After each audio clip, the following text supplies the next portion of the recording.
a été condamné de façon injuste.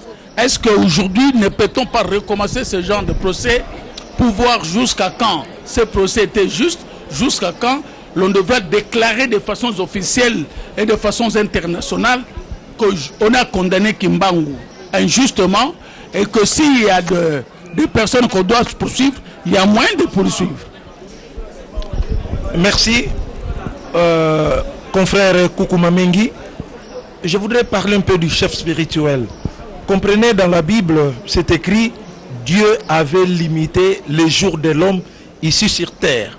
Donc l'homme ne peut pas dépasser 120 ans. Alors quand Dieu parle, Dieu ne peut pas se contredire.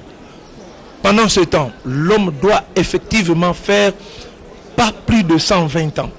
Et comme Dieu ne se contredit pas, Papa Simon Kimbangu était venu, il ne pouvait pas rester éternellement parce qu'il avait pris le corps. Et comme il avait pris le corps, il devait à chaque fois changer de corps. Comme la Bible a dit que quand le Saint-Esprit viendra, il restera éternellement avec vous. C'est pourquoi Papa Simon Kimbangu est venu. Pendant qu'il était encore vivant, il avait parlé de sa réincarnation en 1910. Et il était réincarné par la personne de Papa Diangenda. Et la deuxième réincarnation se fut lors de la mort de Papa Simon Kimbangu le 12 octobre 1951. Et à cette date mourait Papa Simon Kimbangu. C'est cette date aussi que naissait en Kamba un jeune garçon, un beau enfant qui s'appelle aujourd'hui Papa Simon Kimbangu Kiangani, le Saint-Esprit. Donc c'est une continuité. C'est comme on voit un palmier ou par exemple quoi le palmier. Voilà. Donc ça pousse. Au moment que ça grandit, il y a un autre encore qui pousse. Donc voilà. Par exemple. Donc quand vous détachez le premier parti, il y a un second qui se sort. C'est le même arbre qui continue. Donc Papa Simon Kimbangu que nous voyons aujourd'hui, c'est lui, Papa Diangenda, et c'est lui aussi, Papa Simon Kimbangu, de 1921. D'accord, je prends la chose. Je vous trouve très assidu par rapport à la question kimbanguiste. Vous êtes participant, vous avez aussi participé au culte de tout à l'heure. Qu'est-ce qui vous a plus retenu brièvement? Oui, merci papa, chers collègues. Moi je suis Papa Diakongo, je viens de Paris. Je fais partie de la presse média kimbanguiste en France. Votre question est très pertinente parce que c'est ce qui a été dit par son excellence Authentique Tshilombo. Il a dit dorénavant, donc les deux représentants du peuple qui étaient là, leurs présidents précisément du Sénat et de l'Assemblée nationale, ils ont pris à témoin afin qu'ils puissent mettre en place une loi qui permettra dorénavant en RDC le 6 avril soit considéré comme une date chômée et payée. Vous voyez, mon cher collègue, c'est très très significatif.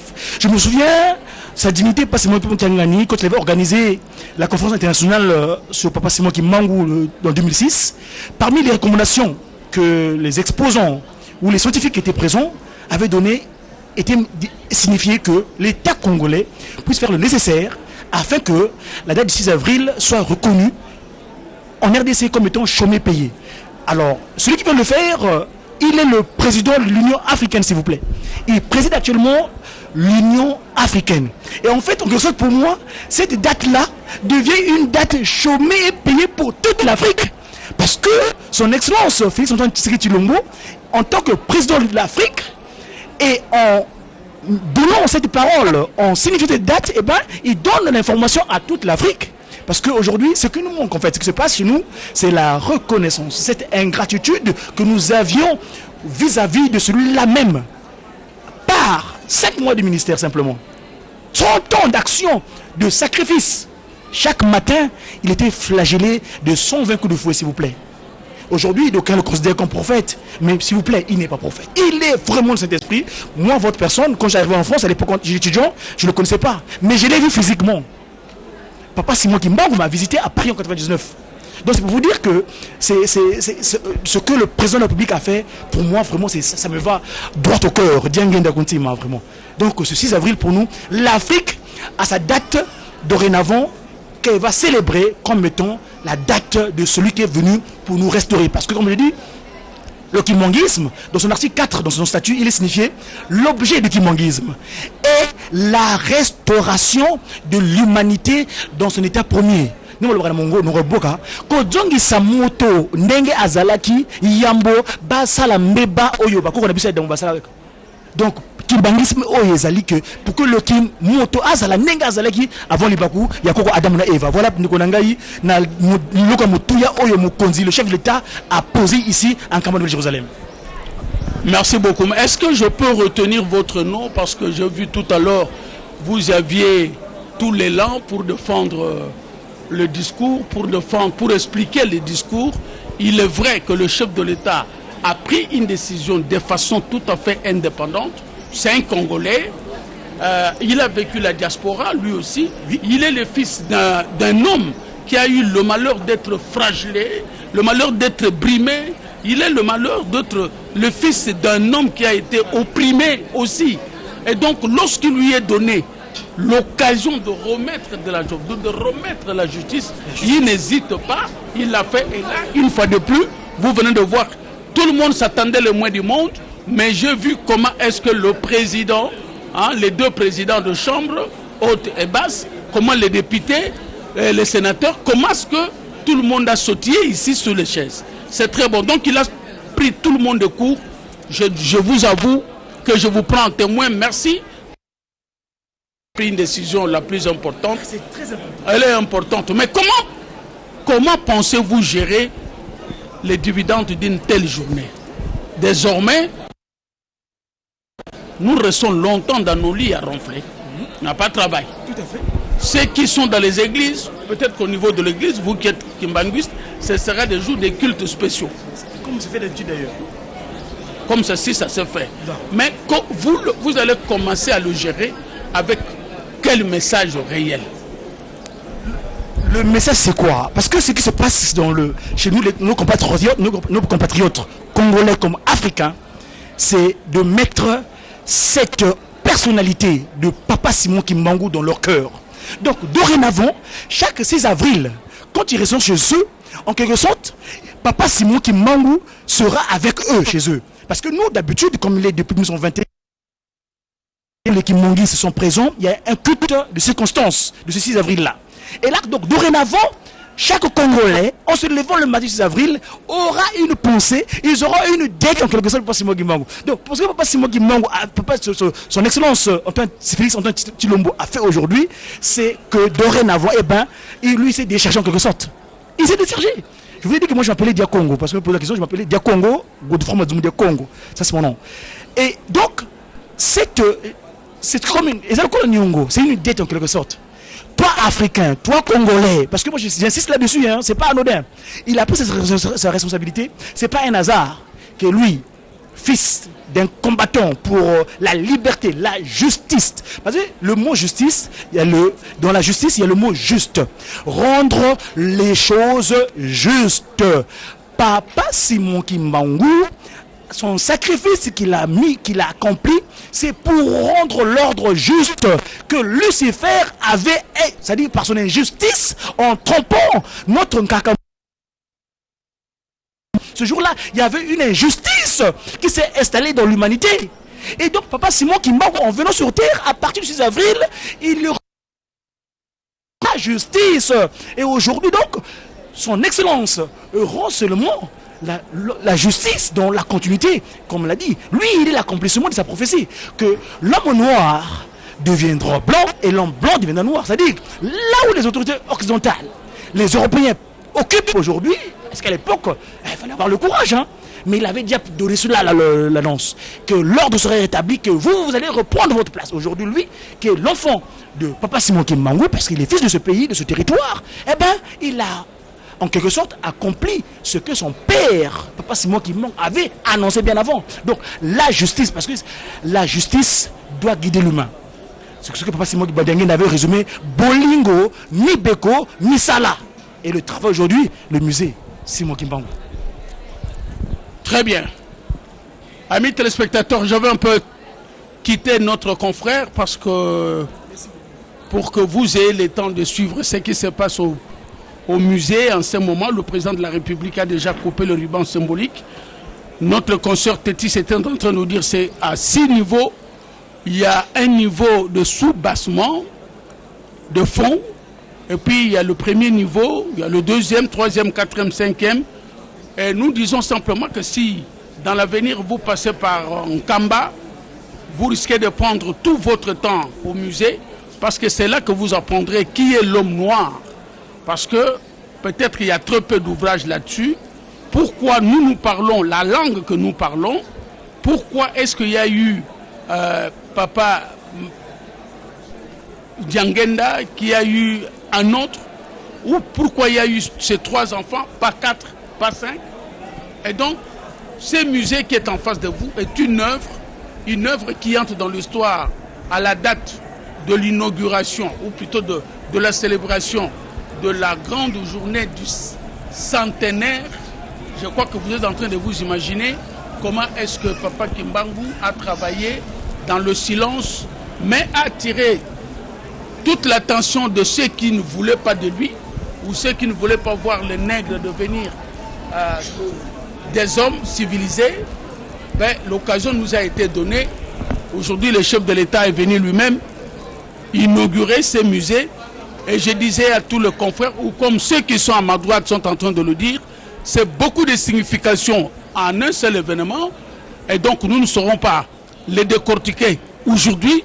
Au fur et à mesure que nous aurons la possibilité de parler de Nkamba, du centenaire, de parler de la date du 6 avril, mes chers amis, Congolaises et Congolais, comme l'a dit le confrère de Paris tout à l'heure, chacun de nous comprendra qu'en cette date-là, même si vous n'allez pas à l'église le premier mois ou la première année, à la deuxième, vous serez bien obligé de partir parce que ça deviendra pour vous un cas de conscience. Parce que, amis téléspectateurs, c'est un événement important. Parfois, c'est très sûr que d'être simple reporter et avoir un carnet.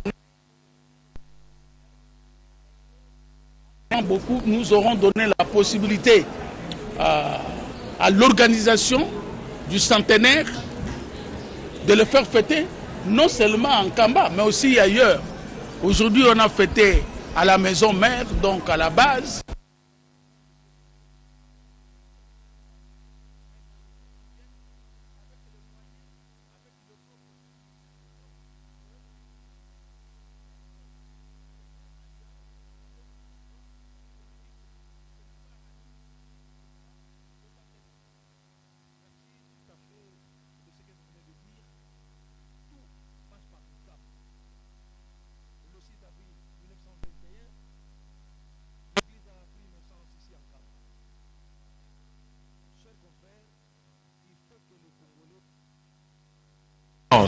Le moment est arrivé. L'église kimbanguiste, je continue à le dire, l'église kimbanguiste est un patrimoine international que tous les Congolais doivent protéger.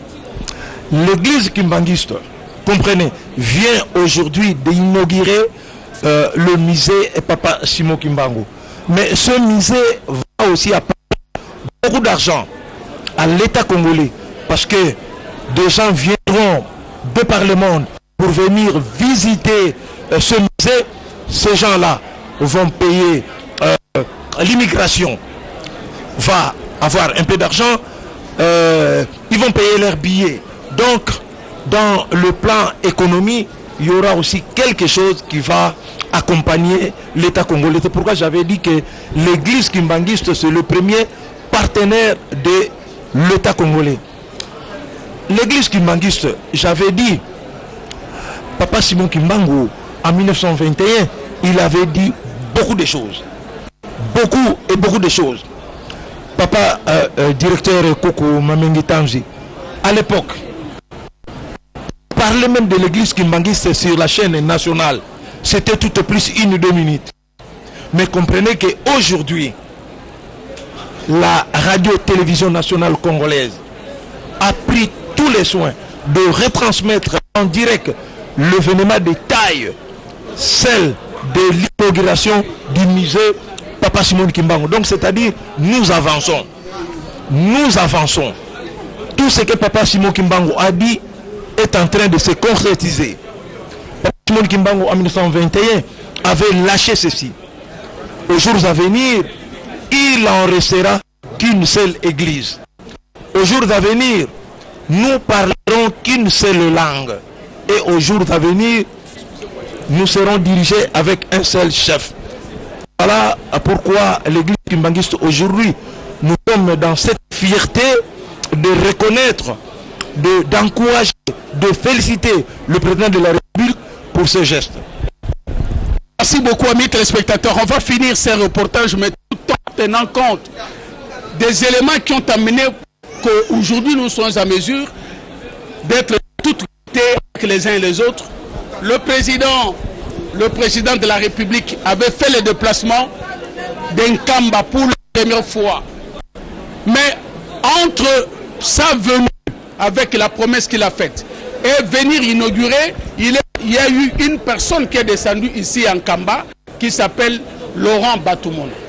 Laurent Batoumona est venu ici, émissaire du président de la République, non seulement, je n'ai pas envie de le dire, non seulement comme émissaire, mais il est le suivi des travaux qui se faisaient ici pour que, en cette date précise, que le musée soit disponible. Et donc, nous avons la chance de le rencontrer encore aujourd'hui, l'émissaire du président de la République. Est-ce que vous êtes heureux? Je suis heureux, monsieur le directeur, parce que de mon passage ici à Kamba, il y a eu tous les résultats substantiels où les grands chefs, les chefs spirituels, Papa Simon qui s'est déplacé pour le palais de la nation, où il a pris part aux consultations auprès du chef de l'État. Et voilà, aujourd'hui, le chef de l'État est revenu encore une fois ici à Kamba pour marquer sa présence à l'occasion de ce grand événement qui est la commémoration des 100 ans de l'existence de l'église kimbanguiste. Et je le félicite encore parce qu'il a écrit le parcours historique du grand chef Simon Kimbangu, qui était non seulement un prophète, mais il a posé beaucoup d'actes